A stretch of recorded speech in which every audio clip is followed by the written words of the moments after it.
Yeah, Assalamualaikum and also good morning to everyone. Okay, and good day to everyone who's watching this on a later date.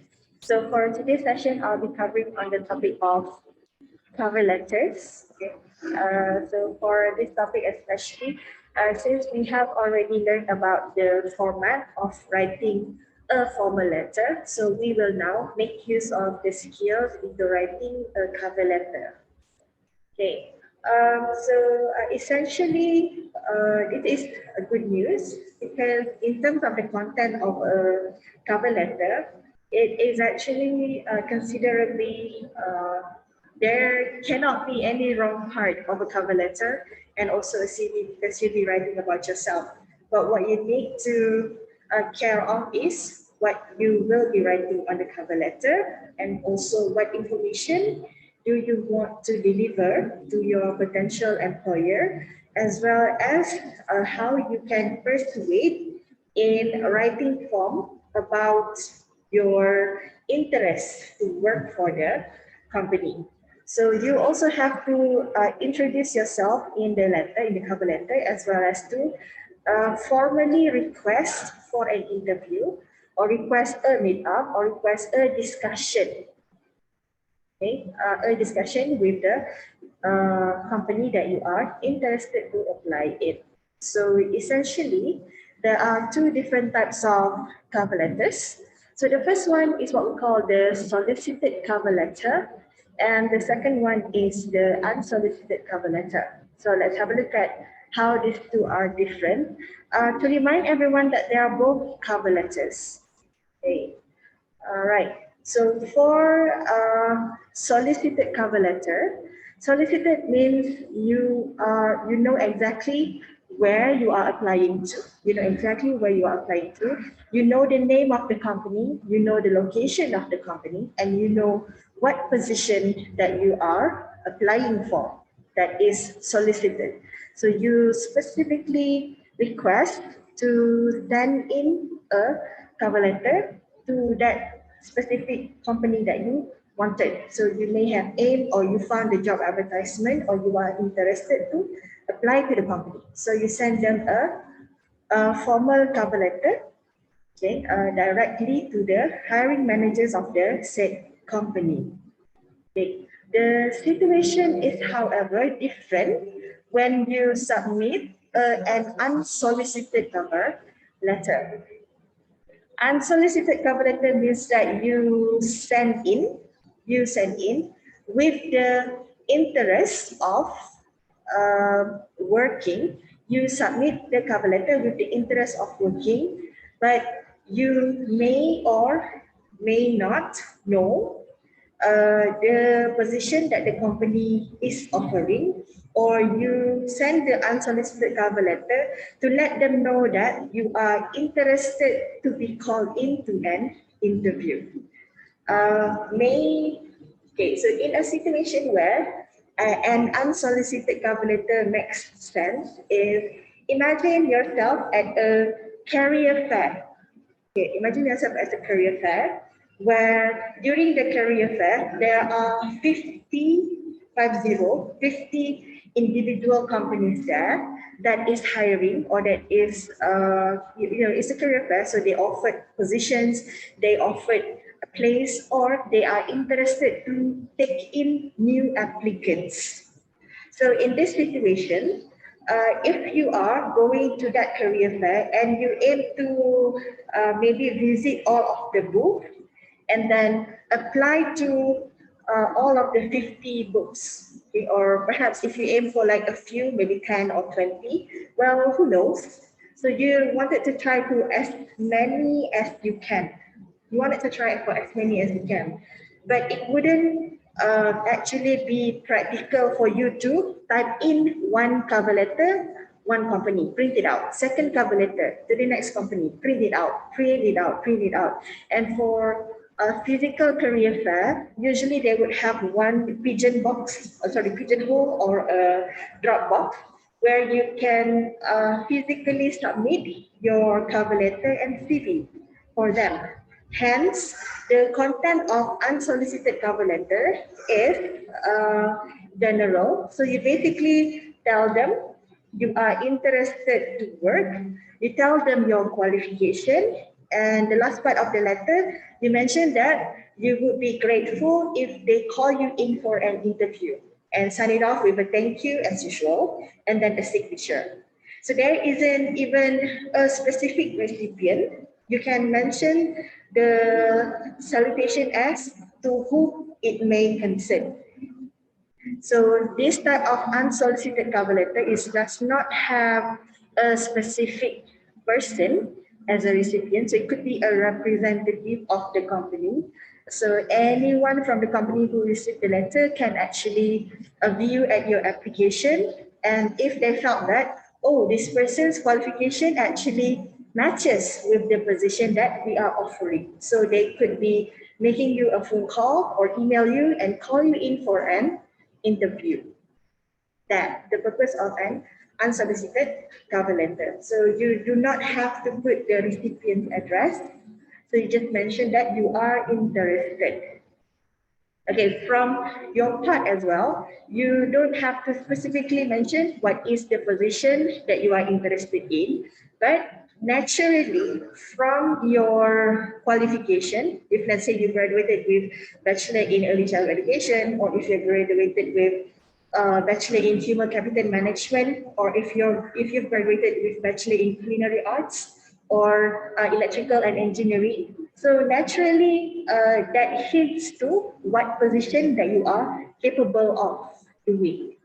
So the company could receive your unsolicited cover letter and then offer you, if let's say there is a position, they can call you in for the interview. If there isn't a position, they could maybe KIV, keep in view first your application. If in the future they actually need, at least they already have a stack of cover letters application from people who may be interested to join the company. Unfortunately, during the pandemic COVID-19, we don't see career fair at all because that would require a gathering. But oftentimes, every single year before the pandemic, it's either held at the PWTC or KLCC, depending on the years. So just you can follow their social media and then see if they're. I'm not following right now. I'm not sure whether they have the online version or virtual fair. So you just have to do a little bit on digging, and they also are more, I'd say, more technologically savvy at the moment. Yeah, because after the pandemic, everybody has to rely on the technology. So somehow or other, perhaps if there is a chance for you, who knows, that would be the perfect chance for you to be applying to a job. Okay, that will be for unsolicited. Solicited just now, you knew exactly the name of the company that you are applying for, and you know the position that you are applying for. And the company even advertise that they are looking for someone for this position. Then you send a solicited cover letter specific with the name of the position, with the company address, with your information, and also your request to attend to an interview. Okay, so general guidelines. Format-wise, it's similar to a standard formal letter, but for a cover letter, the opening paragraph, you should mention the position that you are applying, and also from where do you see the job advertisement. So do you see it on social media? Do you see it on website? Or do you see it from newspaper? Or do you see it from magazines? Or you receive email? Or you knew it from friends of friends? Like you are informed of the job position opening and then you apply. Next, in the next paragraph, you can write 2 to 3 paragraphs at most about your education. If you have any practical or on-the-job experience, or if you have worked before, if you have never worked, it's okay. You do not have to write the sentence at all. Let's say you wanted to write, I have never had any working experience before. You do not have to write that on the letter. Just remove the section altogether. proceed with your interest in the field or in the company itself. And if you've had any responsibilities in the previous position and any information that you put about yourself on that cover letter must always relate to the job position that you are applying. And then you have the closing paragraph, request for an interview at their time or date of choice. So you can either, maybe at the moment you are working part-time, so you wanted to tell them that I will be available or I am available to attend the interview on Thursdays, Fridays, and Saturdays. So you give them 3 days to set the interview with you. Or I am available to attend to an interview at your earliest convenience. So that means you give them entirely the decision on when do they want to call you in for the interview. So come rain or shine, if they call you in for the interview, you can go, right? And the next one is to include only if applicable, working or current, if it's applicable, your current telephone number. So do not put your parents' phone number, your best friend's phone number, or your boyfriend's or your girlfriend's or other people's phone number. It must be yours. And the telephone number must work for both text, chat apps, as well as phone calls, because there has been a situation where students ask, but I only have this phone for the purpose of WhatsApp and this phone for the purpose of picking up calls. So it's a little bit, I would say, not bad, but it's going to get difficult for the other party to communicate with you. Say they try to call you, then they will try to text you. And then when they wanted to text you, they have to get to your different phone number, which is on the cover letter, which is at the office. So say that situation, maybe diminish some of your chances. And then the email address should also be a working email address, in a sense that that email address must be a proper email address that is not Demon Slayer 2020 or like not sure what the Demon Slayer is doing applying for a job position, but you have to use a formal email for your job, for your professional purposes. Suggested is to use your full name. So mine is Noria Khan.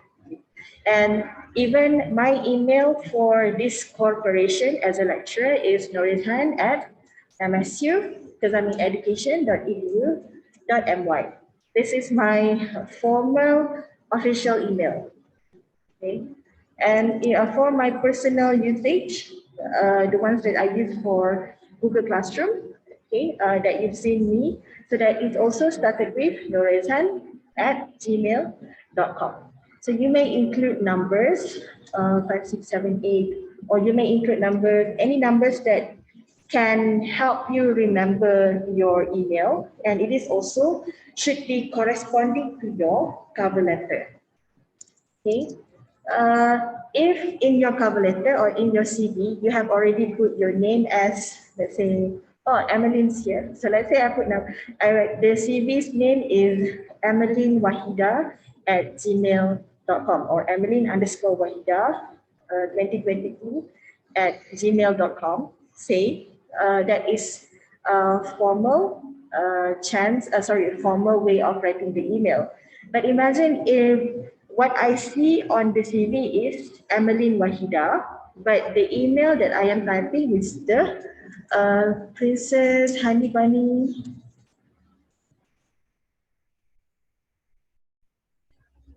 Emmeline. Okay, Princess Honey Bunny Emmeline 56 at gmail.com.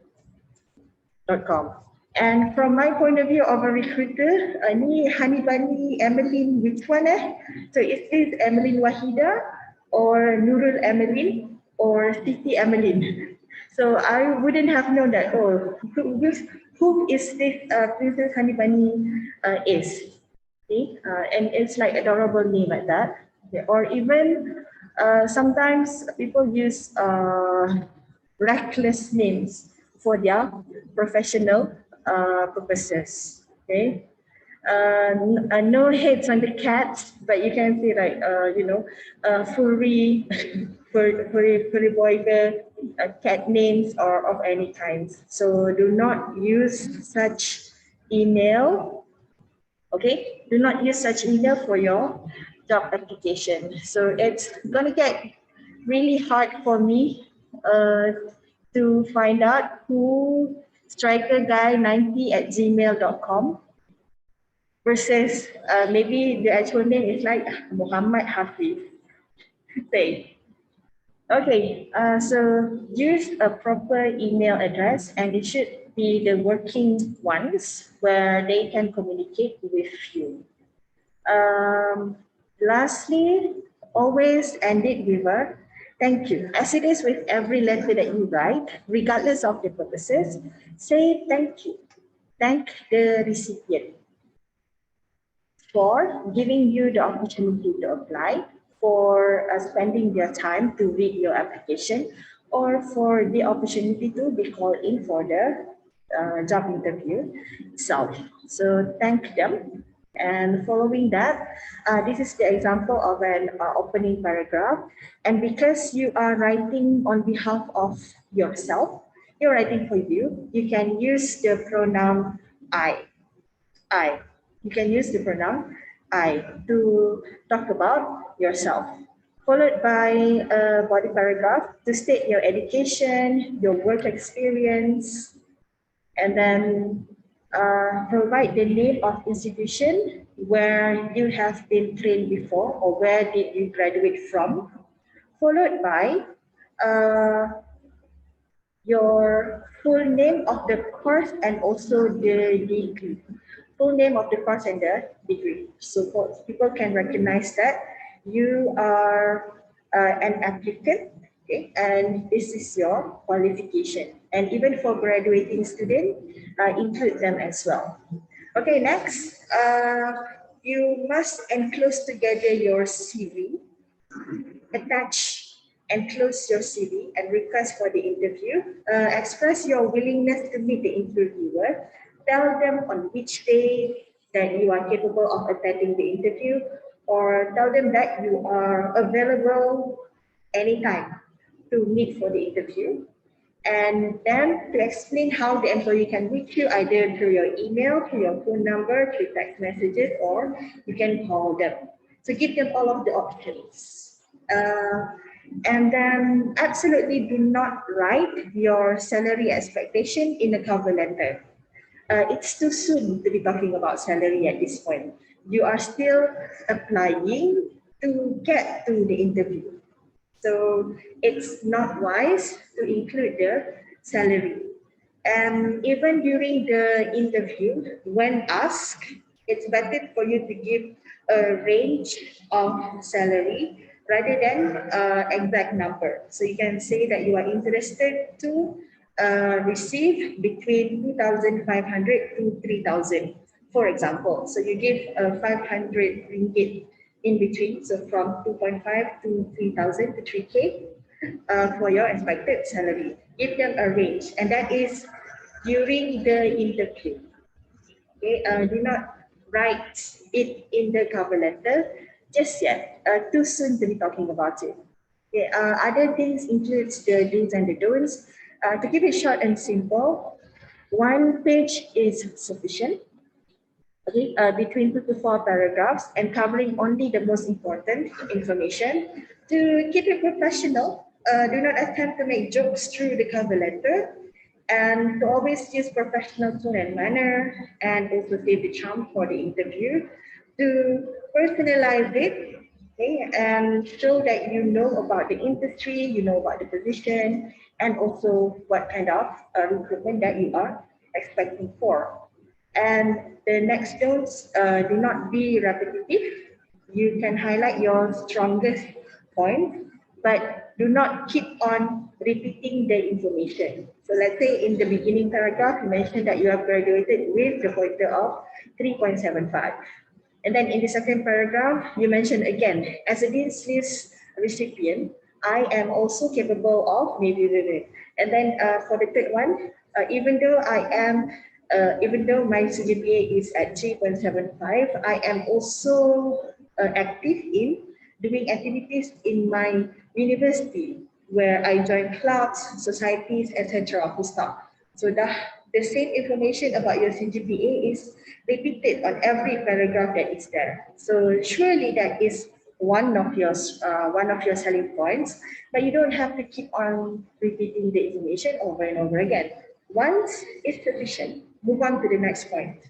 And don't lie in your cover letter, and do not claim that you are from such company, or let's say your age is 22, but you mentioned that, oh, I have had 5 years experience working at this company.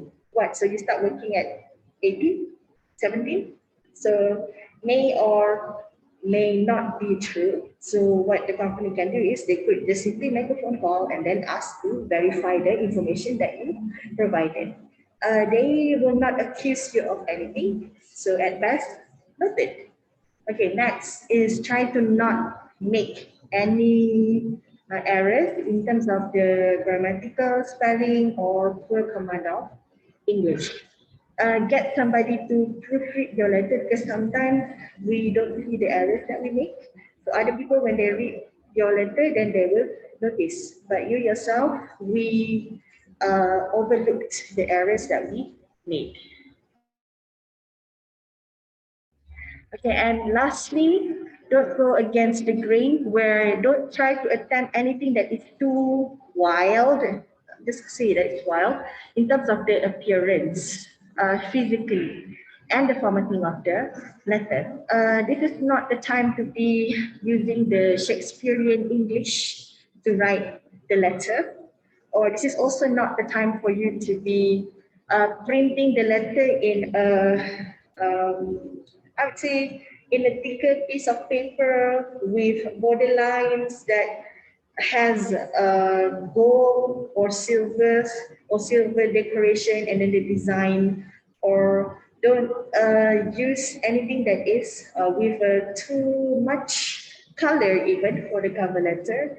So with a background of a cake or party background of any kind. Surely there are pretty peppers, okay, that has a nice background to it, but not for professional purposes. Do not go against the grain. Just print out the letter in a standard A4 white piece of paper is sufficient. We don't go against the grain, because we once again do not know who will be reading the letter. So don't attempt anything that is too wild in terms of the printing and submitting of the letter. So we'll now have a review of one of a written cover letter. Okay, so from the top, as it is with our writing of a standard formal letter, we start off with the sender's address. Begin with, sorry, can I confirm that you are viewing a cover letter by Aini Isnaini? Yes, Miss. Okay, thank you for the clarification. So, Aini's name, full address with a working phone number, and also a formal email by Yahoo. Well, I'd say at the moment, almost everyone uses the Gmail account. So perhaps it's better for you to use a Gmail account, okay? Because after all, at present time, people say Google it, not Yahoo it. So use Gmail account. Okay, no offense to Yahoo users, but you could probably use Google account. It is linked to many of these services. Okay, so from the address to the dates, okay, followed by the recipient's address. Okay, so this is usually as the name of our subject. So let's say for this university, Sdn Bhd, and then salutation. Okay, this is a solicited cover letter. So dear hiring managers, so direct. Okay, so directly to the human resource. And then for the subject line, it is in bold, it is underlined, and all is written in capital letter. Very obvious. Like for us to be receiving this letter, the first thing that I see is the subject line. So application for recruitment assistant position. The name of the position is recruitment assistant. So chances are, as you can see in the next second sentence here, it's bachelor's degree in business administration, majoring in human resource. So this is the position that matches with my qualification. So the 5 points in the beginning of the letter: sender's address, date, receiver's address, salutation, and subject line. The information must be complete. So from the point of view of a reader, let's say I am the hiring managers, and if you do not give me your email, if you do not give me your phone number, chances are the only way that I can communicate with you is by writing a formal letter and send it to your address. Like this is one way to communicate, second way, and the third way to communicate. So this is by phone call, by talking, this is by email, and this is by sending a physical letter. So 3 ways for us to communicate with you. Okay, that is from the beginning part of the letter. So let's move on to the writing part. Okay, hold on, let me scroll down. So in total, there is 3 paragraphs for content, like 2 to 3 paragraphs for the content, introduction paragraph, and also the ending sentence or a conclusion. So start off with the explanation of who you are. Okay. So my name is Aimee, and I'm writing to express my interest in the position of recruitment assistant in your esteemed company.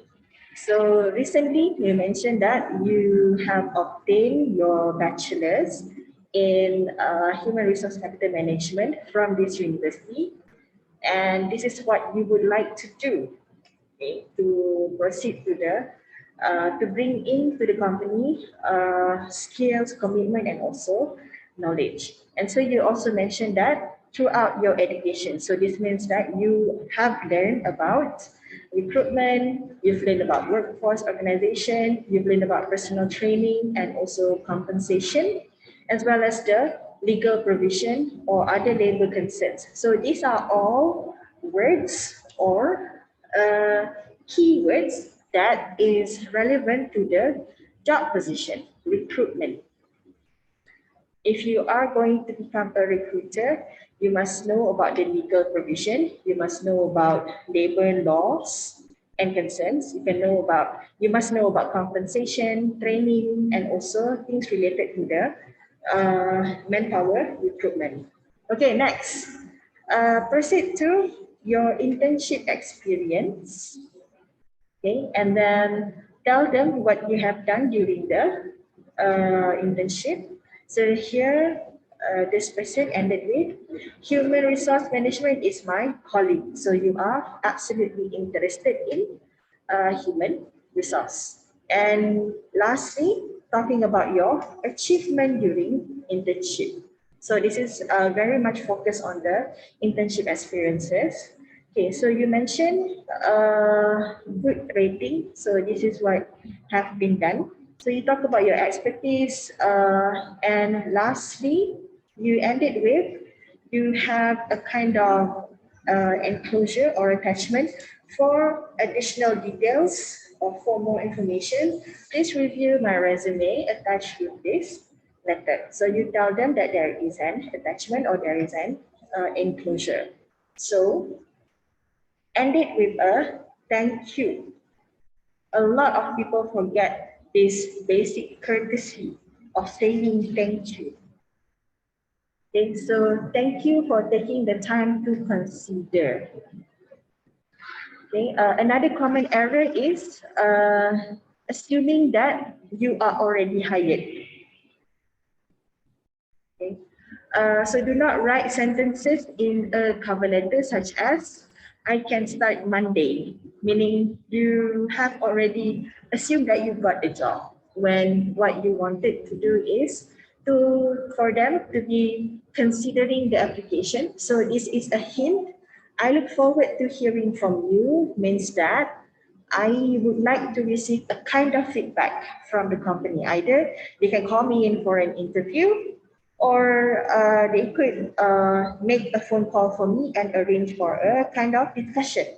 So I look forward to hearing from you.